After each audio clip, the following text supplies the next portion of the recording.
দুইজনই নবীর ছেলে, দুইজনের শরীরের মধ্যেই নবীর রক্ত প্রবাহিত। ইসমাইল আলাইহিস সালাতু ওয়াস সালাম চাকুর তলে কুরবান হওয়ার জন্য, জবাই হওয়ার জন্য, কুরবানি হওয়ার জন্য প্রস্তুত হয়ে গেলেন। আর নূহ আলাইহিস সালামের ছেলে কেনান মহাপ্লাবনে ভেসে গেলেন। দুইজনই নবীর ছেলে, দুইজনের শরীরেই নবীর রক্ত প্রবাহিত। পার্থক্য ছিল দুইজনের মা এক ধরনের ছিল না।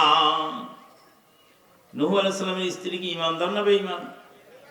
আর ইব্রাহিম আলাইহিস সালামের স্ত্রী মা হাজেরা পাক্কা ঈমানদার, শুধু ঈমানদার নয়, পাক্কা ঈমানদার। ঈমানদারের মরে ও মিয়া জমজমের পানি খাও কার ওসিলায়, সাফা মারো সাই করো কার ওসিলায়।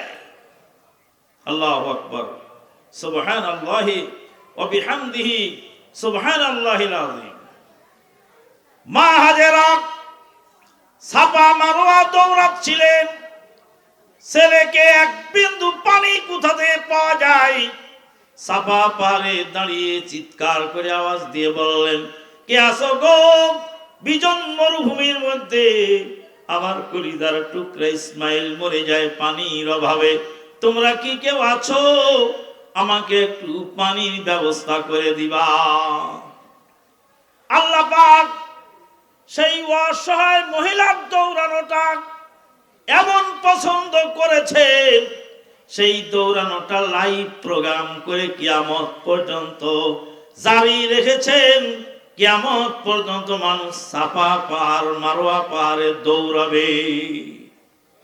একজন মহিলার আমল আল্লাহ পাক এইভাবে জীবিত রেখেছেন। আমি একবার হজে গিয়ে খুব ক্লান্ত হয়ে গেছি। সাফা পাহাড় মারোয়া পাহাড় দৌড়াতে গিয়ে আর শরীর চলে না। সাইডে ওয়ালে বসে একটু রেস্ট নিচ্ছিলাম আর জমজমের ঠান্ডা পানি পান করছি আর বাদশাহ ফাহাদের জন্য দোয়া করছি। বাদশাহ ফাহাদের জন্য দোয়া করছি যে আল্লাহ, যে বাদশাহ ফাহাদের ওসিলায় এত সুন্দর ব্যবস্থা, আল্লাহ তুমি তাকে জান্নাতের পানি পান করাও। এই দোয়া করছিলাম।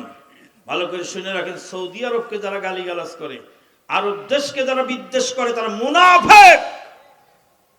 আর ইরানকে যারা মুসলিম বলে, তারা হলো শিয়াদের দোসর। মুসলমান ইরানের আকীদা জানেন? ইরানের শিয়াদের আকীদা হলো মা আয়েশা সিদ্দিকা জেনাকারিনী।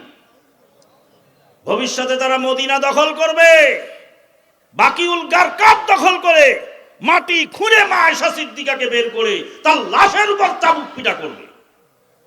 এই হলো তাদের আশা আকাঙ্ক্ষা শিয়াদের। শিয়াদেরকে যদি কেউ মুসলমান মনে করে, সে ইসলাম থেকে খারিজ হয়ে যাবে। ওদের পাকিস্তানিরা স্লোগান দেয়, কাফের কাফের শিয়া কাফের, জনা মানে অভি কাফের।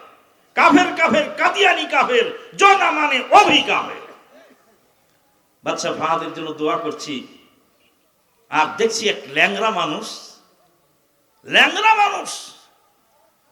আর একজনের ঘাড়ের উপরে হাত রেখে সাফা মারওয়া সাই করছে, আর একজন চার পা হয়ে হামাগুড়ি দিয়ে সাফা মারওয়া সাই করছে, আর একজন ঠেলা গাড়িতে সাফা মারওয়া সাই করছে।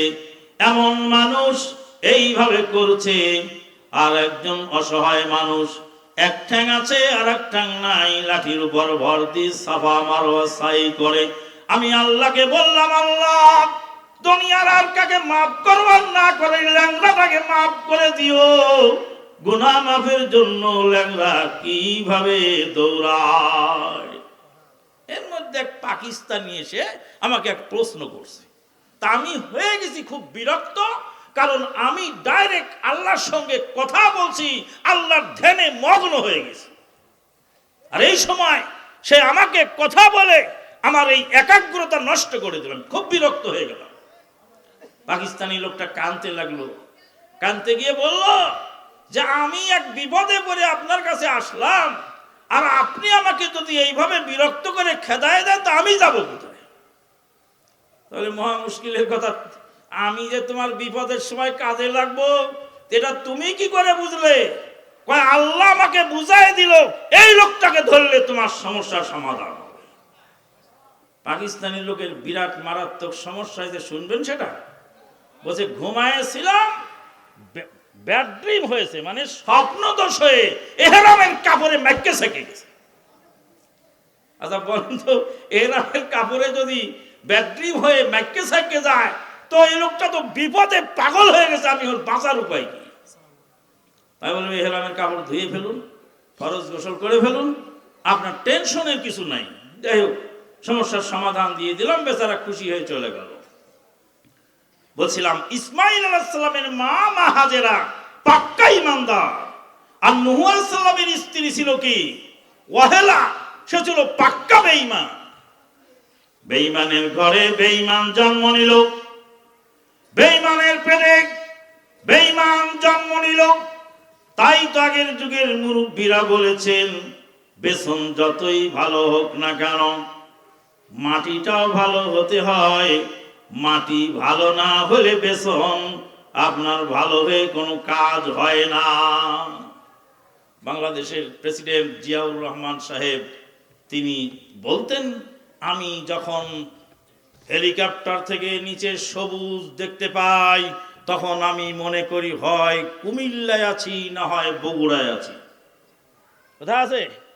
হয় কুমিল্লায় আছি না বগুড়ায় আছি। কুমিল্লা শ্যামল মায়া মেঘনা উদাস, কণ্ঠে তার মনিহার গোমতী তিতাস। বগুড়ার এই যে মাটির যে লাল আলু আরব দেশে 8 রিয়াল কেজি বিক্রি হয়, আর আরবের তৈরি সেই সাদা আলু ওটা 1 রিয়াল 25 পয়সা কেজি, তাও কেনে না মানুষ। কয় রিয়াল? 8 Real KG. 1 কেজি বগুড়ার লাল আলু 8 রিয়াল কেজি আমরা সৌদি আরবে কিনে খেয়েছি। বগুড়ার এই যে সুঘ্রাণ কাঁচামরিচ 8 রিয়াল কেজি কিনে খেয়েছি। অন্য দেশের মরিচ 1.5 রিয়াল 2 রিয়াল এই কেজিতে পাওয়া যায়। বলছিলাম মাটি যদি ভালো হয় ফসল ভালো হবে, বেসন ভালো হওয়ার সঙ্গে সঙ্গে মাটিটাও ভালো হতে হবে। সন্তান লালন পালন করার প্রথম সাবজেক্ট যেটা, সেই সাবজেক্টটা হলো মা জাতি যেন ভালো হয়। মা যদি ভালো না হয়, মা যদি পর্দায় না থাকে, মা যদি ইসলাম না বোঝে, মা যদি দোয়া দরুদ না জানে, তাহলে তার সন্তানকে কি করে দোয়া শিক্ষা দিবে? গাড়ির মধ্যে আসতে আসতে চাঁপাই নবাবগঞ্জের এক বুবুর সংলাপ বলছিলাম। চাঁপাই নবাবগঞ্জের এক বুবু আর এক বুবুকে বলছে, হাজি বুবু সূরা ফাতিহার খানটা কহো না জি।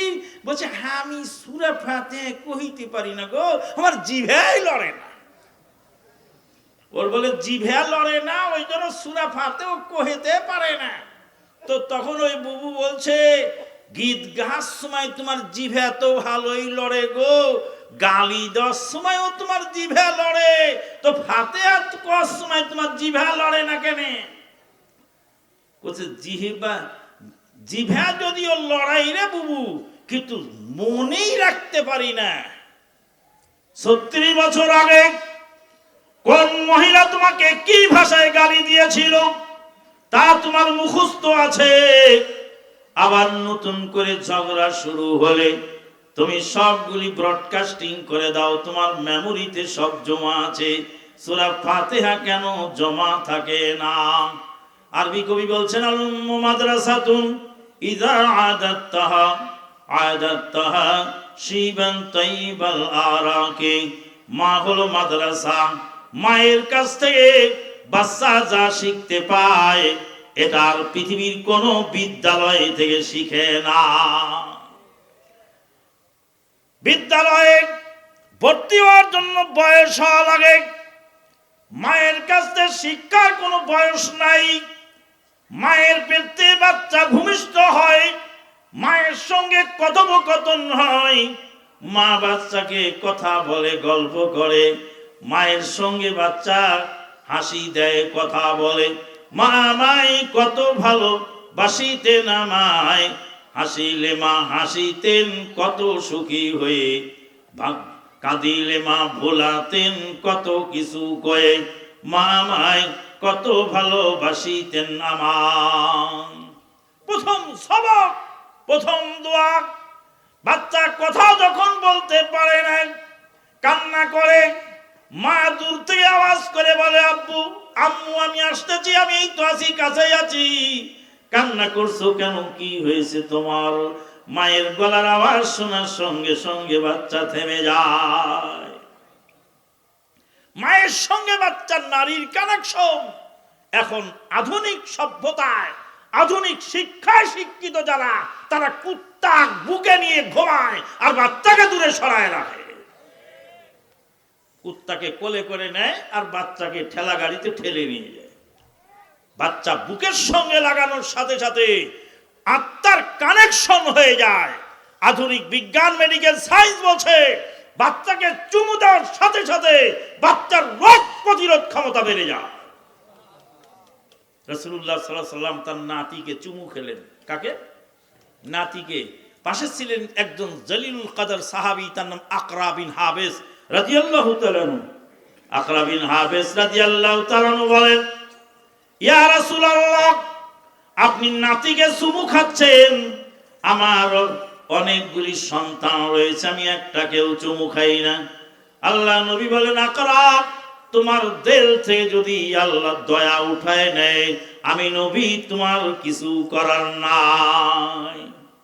বাচ্চাকে কোলে নিলে, বুকে জড়িয়ে ধরলে, বাচ্চাকে চুমু খেলে যে একটা আন্তরিকতার সৃষ্টি হয়, এই আন্তরিকতা অন্য জায়গায় হয় না। আমার বাচ্চার মা ভিডিও করে পাঠিয়েছে, 1.5 বছরের বাচ্চা, ও মোবাইলে ওর বাপের ওয়াজ শুনছে আর ওর মাকে ডেকে বলছে, আম্মু আব্বু আব্বু আব্বু ওয়াজ করতেছে, আব্বু দেখাচ্ছে এখানে যে মোবাইলের মধ্যে আব্বু। মা মোবাইল নিতে যাচ্ছে, নিতে দেয় না, বলছে আম্মু